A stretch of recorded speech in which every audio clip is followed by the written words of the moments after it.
Berapa banyak orang yang kamu kenal yang menjalani hidup dengan mencoba menyenangkan semua orang, memikul ekspektasi berlebihan, menekan perasaan mereka sendiri, dan akhirnya kehabisan tenaga secara total? Robin Williams. Seorang pria yang membuat dunia tertawa, namun di balik senyumannya, ia menyimpan luka yang tak bersuara. Pikiran yang cemerlang, yang akhirnya tidak sanggup menanggung beban tak kasat mata berupa tekanan, kesepian, dan tuntutan terhadap diri sendiri. Jika kamu tidak belajar memutus secara diam-diam hal-hal yang menghancurkanmu dari dalam, akhirnya bisa sangat menghancurkan. Bukan hanya untuk dirimu, tapi juga bagi mereka yang mencintaimu.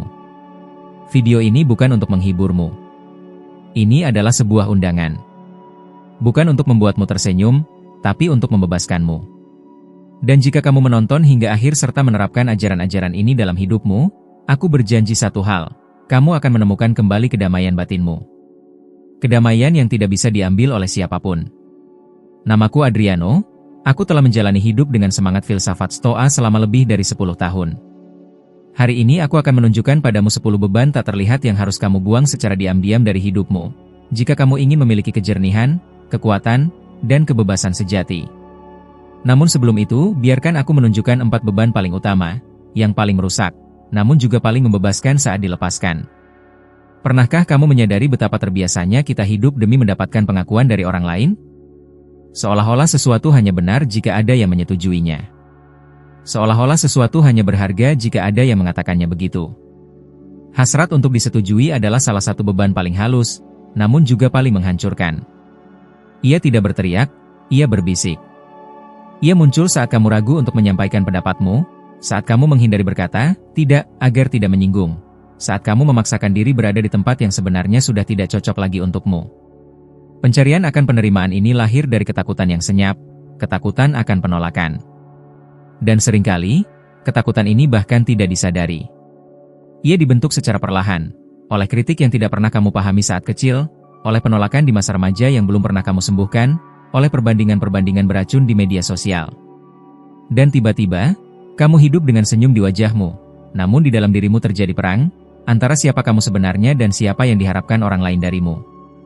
Epictetus berkata, jika kamu ingin bebas, jangan kejar persetujuan dari semua orang.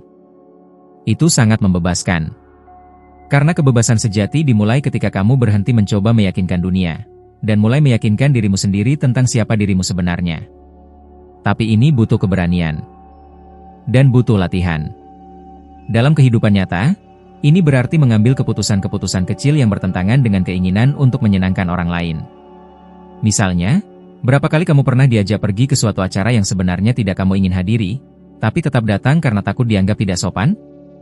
Berapa kali kamu menerima permintaan di tempat kerja yang membuatmu kewalahan hanya karena tidak ingin dianggap malas? Itulah momen-momen di mana kamu mengkhianati dirimu sendiri dari dalam, sementara di luar kamu tetap tersenyum. Dan setiap kali itu terjadi, satu bagian dari kedamaianmu menghilang.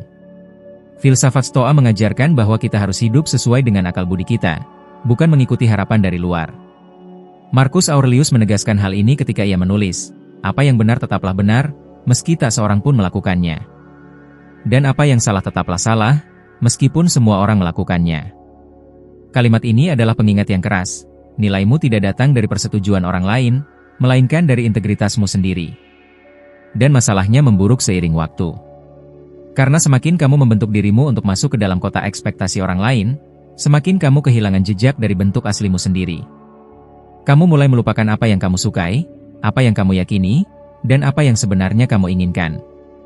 Hidupmu berubah menjadi serangkaian penyesuaian tanpa akhir. Dan itu datang dengan harga yang mahal. Sebuah penelitian yang diterbitkan oleh Harvard Business Review menunjukkan bahwa lebih dari 60% orang menghindari mengungkapkan pendapat mereka yang sesungguhnya karena takut akan penilaian orang lain. Hal ini berdampak langsung pada kesehatan mental, memicu kecemasan, perasaan terasing secara emosional, bahkan depresi. Karena otak manusia membutuhkan keselarasan.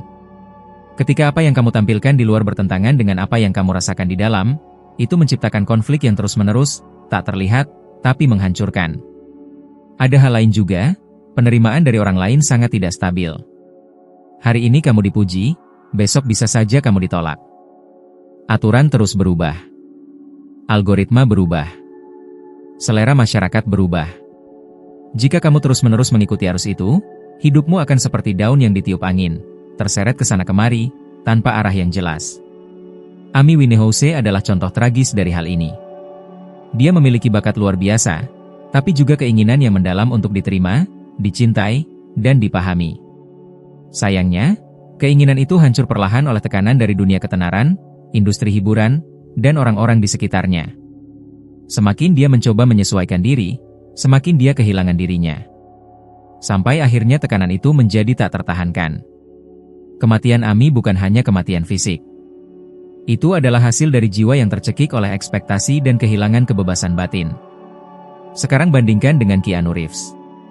Seorang aktor terkenal, tetapi sangat menjauh dari sorotan dunia hiburan. Dia menghindari media sosial, menolak undangan ke acara-acara dangkal, naik kereta bawah tanah, hidup dengan sederhana. Dan yang paling menarik, dia adalah salah satu tokoh paling dihormati di Hollywood. Bukan karena dia mencoba menyenangkan orang lain, tapi justru karena dia tidak melakukannya. Dia dihormati karena keutuhannya, karena konsistensinya terhadap dirinya sendiri. Untuk mulai menerapkan pelajaran ini hari ini, kamu tidak perlu melakukan perubahan besar. Cukup ambil langkah-langkah kecil menuju kebenaranmu sendiri. Lain kali saat kamu dipotong dalam sebuah percakapan, lanjutkan dengan tenang. Saat kamu ditekan untuk memberikan jawaban cepat yang membuatmu tidak nyaman, katakan, "Saya ingin memikirkannya dengan tenang sebelum memutuskan." Saat seseorang mencoba memaksakan pendapat yang bertentangan dengan nilai-nilaimu, dengarkan dengan hormat, tetapi jangan berpura-pura setuju. Itu adalah bentuk penghargaan terhadap dirimu sendiri. Dan kamu akan menyadari sesuatu yang menarik. Semakin kamu berdiri teguh pada dirimu sendiri, semakin jelas siapa yang benar-benar menghormatimu. Beberapa orang akan menjauh. Dan ya, itu bisa menyakitkan. Tapi jangan tertipu, mereka sebenarnya tidak pernah benar-benar bersamamu. Mereka hanya bersama versi diri yang kamu tampilkan untuk menyenangkan mereka. Stoikisme tidak mengajarkanmu untuk menjadi dingin.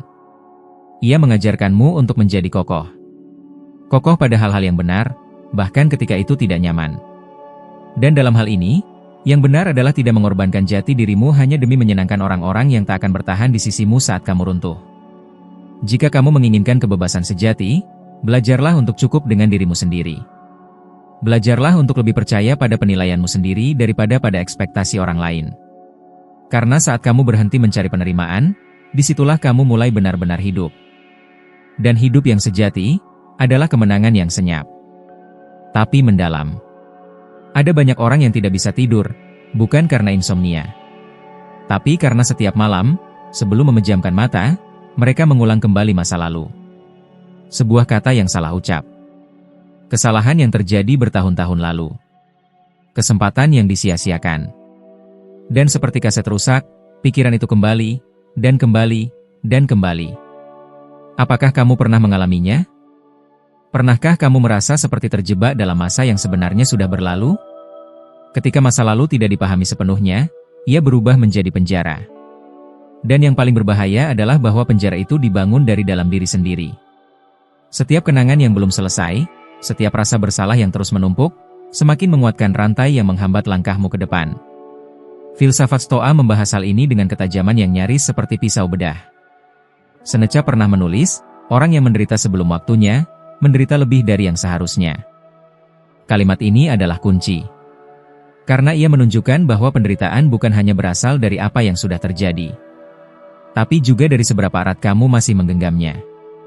Tentu saja kita semua pernah menyesal. Itu bagian dari menjadi manusia. Tapi ada perbedaan besar antara belajar dari masa lalu dan hidup di dalamnya. Disinilah kebanyakan orang tersesat. Hidup berubah menjadi lingkaran emosi yang tak berujung. Apa yang telah berlalu terus diputar ulang di dalam pikiran, seolah masih terjadi. Ini bukan hanya menguras energimu, tapi juga mencegahmu hidup di saat ini. Sekarang, ilmu saraf sudah membuktikan hal itu. Sebuah penelitian dari Asosiasi Psikolog Amerika menunjukkan bahwa orang-orang yang memiliki kebiasaan merenung secara berlebihan, artinya terus mengulang pikiran dan penyesalan tentang masa lalu, memiliki risiko 2 kali lipat untuk mengalami depresi. Sebab otak, ketika terus-menerus menghidupkan kembali memori-memori tersebut, akan mengaktifkan area yang sama seperti ketika tubuh merasakan sakit secara fisik. Dengan kata lain, apa yang kamu ulang di pikiran, tubuhmu rasakan seolah sedang benar-benar terjadi lagi. Lalu bagaimana cara membebaskan diri dari semua ini? Jawabannya bukan dengan melupakan masa lalu, Karena itu sama saja dengan menolak bagian dari kisah hidupmu. Jawabannya terletak pada bagaimana kamu membangun ulang hubunganmu dengannya. Salah satu latihan yang sangat kuat adalah menulis secara sadar. Ambil kertas dan pena, atau gunakan catatan di ponselmu, lalu tuliskan semua yang masih kamu bawa sebagai luka. Tulis tanpa sensor. Keluarkan semuanya. Beri nama. Beri bentuk. Setelah itu, bacalah dengan suara keras. Dan akhiri dengan satu kalimat yang sederhana, tapi penuh kekuatan. Ini sudah bukan tanggung jawabku lagi. Membakar kertas itu, atau menghapus catatannya, menjadi simbol pelepasan. Dan ini bukan hal mistis. Ini adalah neuroplastisitas, kemampuan otak untuk dilatih mengenali, melepaskan, dan melangkah. Hidup Kurt Cobain adalah contoh nyata tentang apa yang terjadi ketika masa lalu tidak pernah diproses. Luka masa kecil, penolakan, jiwa yang terlalu sensitif, semua itu menumpuk di dalam dirinya. Rasa sakit yang dia bawa itu sunyi, tapi terus-menerus hadir. Dan meskipun dia punya bakat dan kesuksesan besar, itu tidak pernah cukup untuk membungkam suara-suara dalam dirinya. Karena kedamaian tidak datang dari luar. Kedamaian hadir ketika kamu belajar melepaskan apa yang sudah tidak bisa diubah. Di sisi lain, ada kisah transformasi luar biasa, Oprah Winfrey. Seorang perempuan yang pernah hidup dalam kemiskinan ekstrim, mengalami penolakan dan kekerasan. Tapi alih-alih terjebak dalam luka, dia memilih untuk menjadikan setiap luka sebagai alat. Dia berbicara terbuka tentang masa lalunya, tapi bukan sebagai korban, melainkan sebagai seseorang yang telah melewatinya. Inilah stoikisme dalam bentuk nyata. Bukan tentang menghapus rasa sakit, tapi tentang memberikan arah baru pada rasa sakit itu. Dalam kehidupan sehari-harimu, ini bisa dimulai dengan langkah kecil. Setiap kali rasa bersalah itu muncul, berhentilah sejenak. Tanyakan pada dirimu, apa dari ini yang masih menjadi tanggung jawabku? Jika tidak ada, lepaskan. Jika masih ada, lakukan sesuatu. Tapi jangan pernah, dalam keadaan apapun, memelihara penderitaan hanya karena kamu sudah terbiasa dengannya. Karena ada orang-orang yang terus merasakan penderitaan, bukan karena lukanya masih terbuka, tetapi karena mereka sudah terbiasa memikul beban itu, bahkan setelah luka itu sembuh. Marcus Aurelius pernah menulis sesuatu yang sangat dalam. Terimalah apa yang diberikan takdir kepadamu, cintailah orang-orang yang telah dipersatukan takdir denganmu, dan lakukan itu dengan sepenuh hati. Itu juga berarti menerima setiap jalan yang telah dilalui. Bahkan jalan-jalan yang sebenarnya ingin kamu ulangi. Karena kenyataannya, tidak ada jalan yang salah jika kamu bisa belajar darinya. Kedamaian sejati dimulai ketika kamu berhenti bertarung melawan waktu. Saat kamu menyadari bahwa masa lalu tidak bisa diubah, tapi bisa dipahami dan diterima. Dan yang terpenting, ketika kamu memutuskan bahwa hidupmu tidak lagi akan ditentukan oleh bab-bab lama yang sudah usai. Karena meskipun masa lalu membentukmu, ia tidak harus menjadi tempat tinggalmu. Memilih untuk melangkah maju adalah keputusan yang sunyi. Namun mungkin, itu adalah keputusan paling kuat yang bisa kamu buat hari ini. Pernahkah kamu kehilangan waktu berjam-jam, berhari-hari, bahkan berminggu-minggu hanya untuk mencoba mengendalikan sesuatu yang sebenarnya berada di luar jangkauanmu? Pernahkah kamu merasa gelisah karena seseorang tidak membalas pesanmu, karena rencanamu gagal total, atau karena hidup membawamu ke arah yang sama sekali tak terduga? Perasaan tidak berdaya yang bercampur dengan frustrasi adalah salah satu penyebab kecemasan terbesar di zaman ini. Dan hal paling mengejutkan? Semua itu berasal dari ilusi kendali. Kita tumbuh besar dengan kepercayaan bahwa jika kita melakukan semuanya dengan benar, maka semuanya akan berjalan sesuai harapan. Tapi kebenarannya, sebagian besar hal dalam hidup ini tidak bergantung pada kita. Memaksa diri untuk mengendalikan sesuatu yang tak bisa dikendalikan itu seperti mencoba menggenggam angin dengan tangan kosong. Marcus Aurelius, seorang kaisar Romawi dan salah satu tokoh terpenting dalam filsafat Stoa, pernah mengatakan, jika sesuatu berada di luar kendalimu, maka jangan biarkan hal itu mengambil tempat dalam pikiranmu. Kedengarannya sederhana, tapi inilah salah satu praktik yang paling sulit, sekaligus paling membebaskan. Di dunia modern yang serba cepat dan kompetitif ini, ilusi kendali menjadi semakin meracuni kehidupan kita. Kamu mencoba mengatur bagaimana orang lain memandangmu, kamu ingin mengendalikan hasil kerjamu meskipun banyak faktor eksternal ikut mempengaruhi. Kamu berusaha mengatur perilaku orang-orang yang kamu sayangi, bahkan mencoba mengontrol masa depan. Namun kenyataannya, semua itu bukan milikmu untuk dikendalikan.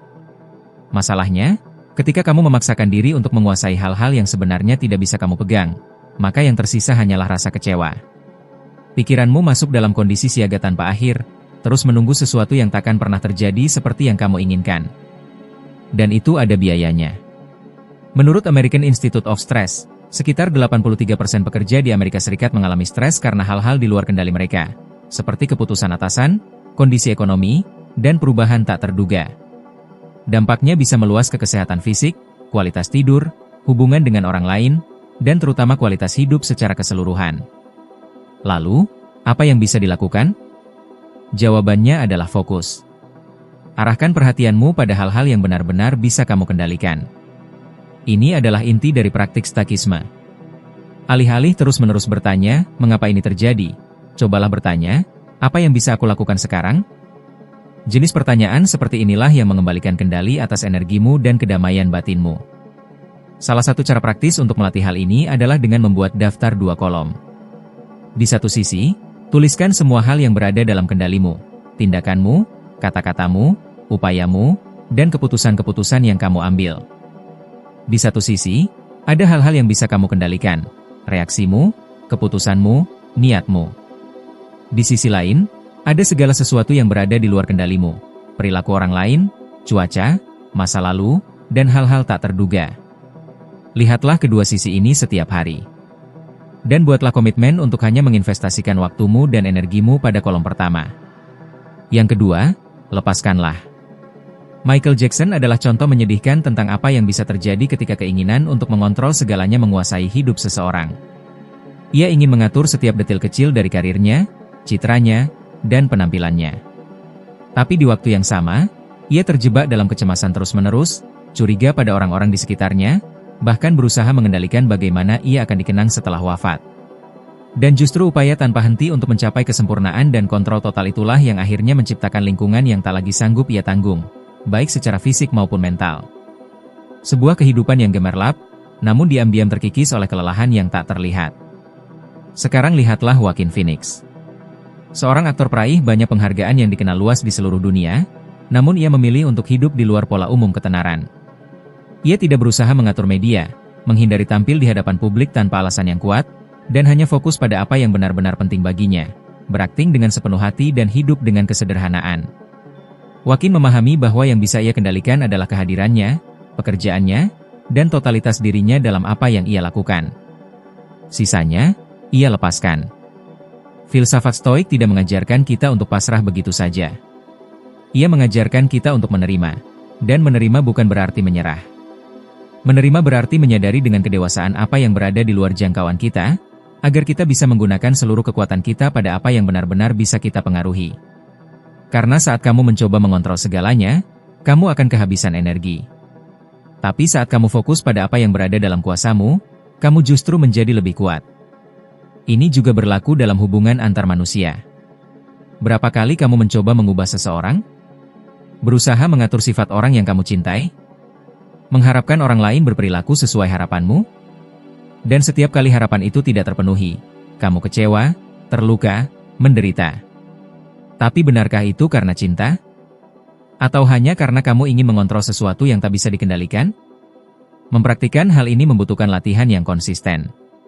Saat berikutnya seseorang bertindak dengan cara yang mengusikmu, sebelum kamu bereaksi, tanyakan pada dirimu sendiri, apakah ini tergantung padaku? Jika tidak, tarik napas. Tenangkan diri. Dan ingatlah kata-kata Marcus Aurelius, ketenangan muncul ketika hatimu selaras dengan kenyataan, bukan dengan keinginanmu akan kenyataan. Kedamaian sejati hadir ketika kamu menyadari bahwa kamu bukan pengatur alam semesta, tapi kamu adalah pengatur dirimu sendiri. Dan itu sudah merupakan kekuatan yang cukup untuk mengubah hidupmu. Kamu tidak perlu mengontrol segalanya. Kamu hanya perlu mengontrol siapa dirimu di tengah semua itu. Dan keputusan itu, sepenuhnya milikmu. Ada orang-orang yang menjauh darimu, tapi kamu tetap tidak bisa menjauh dari mereka. Ada yang melelahkanmu, melukaimu, merendahkanmu, tapi kamu terus berusaha menjaga mereka tetap ada di sekitarmu. Dan yang lebih parah, kamu menyebut itu cinta. Kesetiaan. Komitmen. Padahal sesungguhnya, yang membuatmu tetap terikat bukanlah kasih sayang, tapi rasa takut. Takut sendirian. Takut terlihat tidak tahu balas budi. Takut merasa bersalah karena memutus hubungan dengan seseorang yang dulu pernah berarti. Tapi mempertahankan orang-orang beracun dalam hidupmu sama seperti terus membawa ransel berisi batu berat hanya karena dulu tas itu pernah kosong. Hubungan yang paling melukai kita biasanya justru yang punya ikatan emosional yang kuat. Seorang sahabat lama yang berubah menjadi sosok manipulatif. Anggota keluarga yang terus merendahkanmu dengan alasan peduli. Seorang pasangan yang membuatmu merasa tidak cukup, namun berdalih bahwa itulah caranya mencintai. Dan alih-alih menetapkan batas, kamu menahannya dalam diam. Bukannya menjauh, kamu justru mencari alasan. Sampai pada titik di mana kesehatan emosionalmu terkikis habis, dan kamu bahkan tidak sadar sudah menyerah begitu banyak. Filsafat Stoa bukan tentang menjadi dingin atau tidak peduli. Ia mengajarkan kejernihan. Marcus Aurelius menulis, jiwa tetap tak terguncang jika tidak membiarkan dirinya terusik oleh hal-hal dari luar. Ini berlaku terutama dalam hubungan. Karena tidak semua yang datang dari seseorang yang mencintaimu itu baik untukmu. Tidak semua kedekatan membawa kebaikan. Dan kemampuan untuk membedakannya adalah tanda kedewasaan batin. Ilmu pengetahuan membuktikan bahwa hubungan yang merusak berdampak bukan hanya pada pikiran, tapi juga tubuh. Sebuah studi yang diterbitkan di jurnal Psychosomatic Medicine menunjukkan bahwa orang-orang yang hidup dalam hubungan yang penuh tekanan emosional memiliki kadar kortisol yang jauh lebih tinggi, hormon pemicu stres. Hal ini memengaruhi sistem kekebalan tubuh, kualitas tidur, berat badan, daya ingat, bahkan harapan hidup. Artinya, terus bersama orang yang menyakitimu secara harfiah membuat tubuhmu sakit. Dan kamu masih menyebut itu ikatan yang tak bisa diputus? Dalam situasi seperti itu, diam bukan berarti lemah. Diam adalah bentuk perlindungan. Ini bukan tentang menciptakan drama, bukan pula memutuskan hubungan dengan kemarahan. Ini tentang pergi dengan anggun. Tanpa kegaduhan, tapi penuh ketegasan. Jika seseorang secara terus-menerus menyakitimu, jika keberadaannya membuatmu harus menghapus dirimu sendiri, maka menjauh adalah tindakan cinta diri. Rasa hormat yang sejati dimulai saat kamu berhenti melukai diri sendiri demi menjaga keharmonisan palsu. Lihat saja kisah Britney Spears. Ia adalah contoh nyata dari apa yang terjadi ketika seseorang dikelilingi oleh orang-orang yang mengontrol, menekan, dan membuat keputusan untuknya. Selama lebih dari satu dasawarsa, ia bahkan tidak bisa mengambil keputusan sederhana untuk dirinya sendiri. Ia dikendalikan oleh ayah kandungnya, dengan alasan melindunginya, padahal sebenarnya untuk mempertahankan kekuasaan melalui perwalian hukum. Baru belakangan ini ia mulai membebaskan diri. Tapi kerusakan emosional itu sudah terjadi. Seorang perempuan yang terkenal, berbakat, dan kaya, namun tidak memiliki kendali atas tubuhnya sendiri selama lebih dari 10 tahun. Sekarang bandingkan dengan Taylor Swift. Seorang artis yang memutuskan untuk meninggalkan para pengusaha dan teman-teman yang memanipulasinya. Ia membatalkan kontrak yang merugikannya, membeli kembali kebebasan kreatif dan emosionalnya, dan hari ini, ia mengendalikan penuh karirnya sendiri. Itu bukan keberuntungan. Itu keputusan. Keberanian untuk membungkam yang melukai, dan memotong yang tak lagi layak, tanpa membuat keributan. Mungkin sekarang kamu bertanya, bagaimana kalau itu anggota keluarga? Jawabannya tetap sama. Cinta tidak harus berarti keterikatan yang dipaksakan. Kamu tetap bisa mencintai seseorang dan tetap memilih untuk menjaga jarak. Cinta sejati tidak menuntutmu mengorbankan martabatmu. Tidak juga kedamaian jiwamu. Kamu bisa menetapkan batas yang jelas, mengurangi intensitas komunikasi, atau sekadar tidak membuka diri secara emosional kepada orang-orang yang tidak tahu cara merawat sisi rapuhmu. Dan itu bukan keegoisan. Itu kecerdasan emosional. Secara praktis, mulailah dengan mengamati perasaanmu setiap kali berinteraksi dengan orang-orang tertentu. Apakah kamu merasa ringan atau justru lelah? Terinspirasi atau malah bersalah? Jika kamu seringkali merasa terkuras setelah bertemu seseorang, itu adalah pertanda penting. Ketika saat itu tiba, berhentilah mencoba menjelaskan. Hentikan keinginan untuk dipahami oleh orang lain. Cukup mundur perlahan. Waktu, keheningan, dan jarak akan menjadi cermin yang menunjukkan apa yang benar-benar layak untuk dipertahankan. Seneca pernah menulis, hindarilah mereka yang membuat langkahmu terasa semakin berat. Kalimat itu bisa mengubah hidupmu. Karena ini bukan soal membenci siapapun. Ini tentang tidak lagi mengizinkan siapapun merusak kedamaian batinmu dengan persetujuanmu sendiri. Kebebasan emosional mulai muncul saat kamu berhenti membenarkan hal-hal yang menyakitimu. Saat kamu sadar bahwa kesendirian terkadang jauh lebih menyehatkan daripada dikelilingi oleh orang-orang yang perlahan menguras tenagamu. Dan seringkali, Justru dalam keheningan itu, dalam jarak yang tenang namun tegas, kamu menemukan kembali ruang yang kamu butuhkan untuk membangun kekuatanmu dari dalam. Orang yang benar-benar mencintaimu akan menghormati batasmu. Seseorang yang hanya mendekat saat kamu mengorbankan dirimu, tidak pernah benar-benar ada untukmu. Kamu tidak dilahirkan untuk menyesuaikan diri dengan harapan orang lain. Kamu dilahirkan untuk menjalani hidup dengan kejujuran terhadap dirimu sendiri. Dan terkadang, proses penyembuhanmu dimulai saat kamu memutuskan untuk berhenti memaksa. Melangkah pergi. Dalam damai. Dalam diam. Namun utuh. Kamu tidak perlu membuat kegaduhan untuk mengubah hidupmu. Cukup potong, dengan tenang dan penuh kesadaran, hal-hal yang menjauhkanmu dari kedamaianmu. Entah itu keinginan untuk menyenangkan orang lain, beban masa lalu, ilusi kendali, atau hubungan yang membuatmu sesak. Saat kamu mulai membungkam suara-suara itu, kamu bisa mulai mendengar dirimu sendiri dengan lebih jernih. Dan dari kejernihan itulah kekuatan sejati lahir. Jika kamu menerapkan ini hari ini, bahkan hanya dalam satu tindakan kecil, seperti keputusan diam-diam, sebuah tidak yang dulu tak berani kamu ucapkan, atau jeda sejenak untuk merenung, itu sudah cukup untuk mengubah harimu. Dan jika kamu melakukannya secara konsisten, hal itu bisa mengubah seluruh hidupmu. Sekarang setelah kamu memahami ini, ada langkah selanjutnya yang menantimu.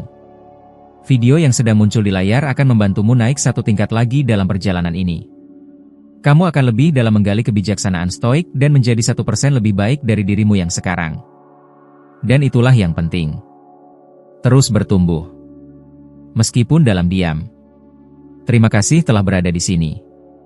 Aku tunggu di video berikutnya.